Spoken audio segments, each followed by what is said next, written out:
కాంగ్రెస్ వేరని మీరు అనుకుంటారేమో, నేను అనుకుంటలేను. ఇక్కడ బీజేపీయే రక్షణ కవచం లాగా కాంగ్రెస్ పనిచేస్తున్నది. బీజేపీ కాంగ్రెస్ ఏ టీము బి టీము, ఎవరు బి టీము మాకు తెలియదు. కానీ ఇవాళ మొత్తం ఇట్లా అలుముకొని ఒకరినొకరు మంచిగా పెనవేసుకున్న బంధంతో కలిసి పనిచేస్తున్నారు. ఆయన కేసు పెడతాడు, ఇక్కడికి వెళ్ళి కాకిరి బీకిరిలో వీళ్ళు స్టార్ట్ చేస్తారు. ఇవన్నీ మాకు కొత్త కాదు. ఇవన్నీ గతంలో కూడా చూసినాం, భవిష్యత్తులో కూడా చూస్తాం. ఇద్దరిని గతంలో చిత్తు చేసే 2 సార్లు అధికారంలోకి వచ్చినాం. భవిష్యత్తులో కూడా ప్రజల ఆశీర్వాదంతో, ప్రజల దయతో కేసులు ఎదుర్కొంటాం. న్యాయ వ్యవస్థ ద్వారా ప్రజాక్షేత్రంలో ఈ 2 పార్టీలను కూడా ఎదుర్కొంటాం. Thank you. లబ్ధి చేకూర్చింది బీఆర్ఎస్ అధికారంలో ఉండగానే ఎలక్ట్రల్ బాండ్ ఇచ్చింది, ఎందుకు ఇచ్చిందని మంత్రి ఏ మంత్రి? బాంబులేటి గారా?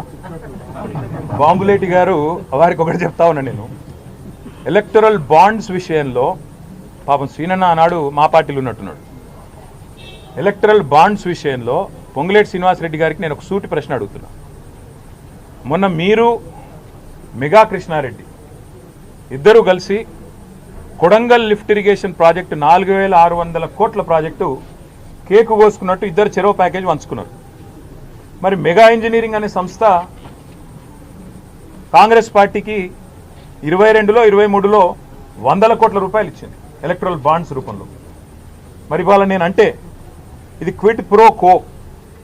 మెగా డబ్బులు ఇచ్చింది, అందుకే రేవంత్ రెడ్డి కొడంగల్ లిఫ్ట్ ఇరిగేషన్ ఇచ్చిండు, మీరు కూడా డబ్బులు ఇచ్చిండు, కాబట్టి రాఘవ ఇంజనీరింగ్ కూడా ఆయన పని ఇచ్చిండు అంటే మీకు సమ్మతమేనా? నంబర్ 1. నంబర్ 2, గ్రీన్కో అనే సంస్థ ద్వారా ఎలక్టరల్ బాండ్స్ అందుకోని పార్టీ, రాజకీయ పార్టీ తెలంగాణలో ఏదైనా ఉందా? ఒక బీఆర్ఎస్కే ఇచ్చిండ్రా?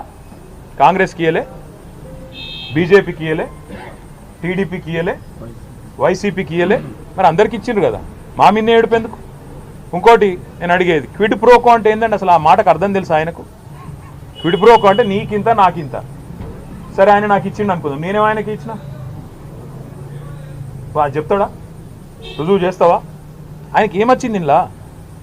మీరు చెప్పురు నాకు, దయచేసి నాకేం అర్థమవుతుంది. క్విడ్ ప్రోకో అనే మాటకి ఏంది? నీకు ఇది నాకు అది. సరే ఆయన నాకు ఇచ్చిండు, నేను ఆయనకి ఏమి ఇచ్చిన భయ్ చూపెట్టు, దానికి అర్థం ఉంది. ఇలా పేపర్లు తాటికి ఆయన అక్షరాలతో రాసిన క్విడ్ ప్రోకో అని. రాసేటప్పుడు 1-2 సార్లు చూసుకోవాలి కదా ఏం రాస్తున్నాం, అది ఇంగ్లీష్ మాటనా లాటిన్ మాటనా, అంటే దాని తాత్పర్యం ఏంది, దాని అర్థమైంది, 1-2 సార్లు చూసుకోవాలి దయచేసి. ఇప్పుడు మంత్రి చెప్పిండు, ముఖ్యమంత్రి లీక్ ఇచ్చిండు, లీక్ వీరుడు చెప్పంగానే మేము రాసేస్తాం. ఇట్లయితే ఎట్లా? అడ్వర్టైజ్మెంట్ల కోసం ఇట్లనా? దయచేసి నేను కోరేది మీడియాను కూడా, మీరు 1-2 సార్లు ఫ్యాక్ట్ చెక్ చేయండి బాధ్యతగా. ఎందుకంటే యువర్ 4th ఎస్టేట్, డెమోక్రసీలో 4వ స్తంభం మీరు. ఒక స్తంభం అబద్ధాలు ఆడుతుంటే, దాగుడు మూతలు ఆడుతుంటే, సగం ఇన్ఫర్మేషన్ ఇచ్చి అర్ధసత్యాలు ప్రచారం చేసే ప్రయత్నం చేస్తుంటే దాన్ని ఫ్యాక్ట్ చెక్ చేయకపోతే తప్పు కదా. ఎక్కడ క్విట్ ప్రోకో? నేను ఈరాళ్ళని సూటిగా అడుగుతున్నా. మెగా ఇంజనీరింగ్ అనే సంస్థ మాకు కూడా ఇచ్చిందండి, అది కూడా చెప్తున్నాను. మళ్ళీ ఇంకేదో దివాలా కోర్ స్టోరీ స్టార్ట్ చేస్తారు. లేకపోతే అందరికి ఇచ్చిండు ఆయన, కాంగ్రెస్కి ఇచ్చిండు, బీజేపీకి ఇచ్చిండు, టీఆర్ఎస్కి ఇచ్చిండు, అందరికి ఇచ్చిండు. మరి మెగా ఇంజనీరింగు ఆ రోజు పైసలు ఇచ్చింది కాంగ్రెస్కు, తర్వాత రేవంత్ రెడ్డి కొడంగల్ లిఫ్ట్ ఇరిగేషన్ ఇచ్చిండు, మరి అది క్విట్ ప్రోకోనా? ఇవి రేపు నాకున్న సమాచారం మేరకు మల్లన్న సాగర్ నుంచి 4000 కోట్ల ప్రాజెక్టు మెగా ఇంజనీరింగ్కే రాబోతుందని నాకున్న సమాచారం హెచ్ఎండబ్ల్యూఎస్లో. అది కూడా క్విట్ ప్రోకోనా? హైదరాబాద్కు తాగునీటి చెప్తున్నారు కదా, మూసీ అని ఉన్నది, మూసీ ప్రాజెక్ట్ అని మాట్లాడుతున్నారు, అది కూడా ఆల్రెడీ మెగాకు మాట్లాడినట్టు, ఇదంతా కూడా క్విట్ ప్రోకోనా? నేను ఇంకొక మాట అడుగుతున్నా. మెగా ఇంజనీరింగ్ను బ్యాన్ చేయాలని చెప్పి సుంకిశాలలో కూలిపోయిన తర్వాత, రిటైనింగ్ వాల్ కూలిపోయిన తర్వాత హెచ్ఎండబ్ల్యూఎస్ రిపోర్ట్ ఇచ్చింది బ్లాక్ లిస్ట్ చేయమని. మరి ఎందుకు చేస్తలేవు? క్విడ్ ప్రోకోనా? ఆయన ఇచ్చిన ఎలక్ట్రల్ బాండ్స్కు ప్రతిఫలం చెల్లించుకుంటున్నావా? చెప్తావా సమాధానం దీనికి? అందుకే నేను అంటున్నా, మాట్లాడేటప్పుడు ఒళ్ళు దగ్గర పెట్టుకొని మాట్లాడాలి.